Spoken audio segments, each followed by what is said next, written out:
Here I have Suzuki S-Cross, and on this example I will show you how to unpair phone from the car. Let me show you how to easily remove the Bluetooth connection on your Suzuki infotainment system. Let's begin. So at the very beginning, let's start by using the home screen. Here all you need to do is find and select the settings.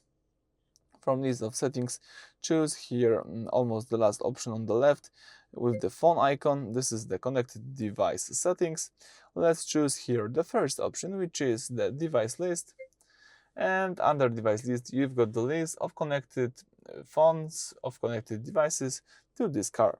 So now all you need to do is use this remove button. And if you are sure that you would like to delete this device, let's tap yes. The car is deleting the connection between the phone and the car, and right now we've got empty device list, so it means that everything went well. You just unpair the phone, you just delete the connection.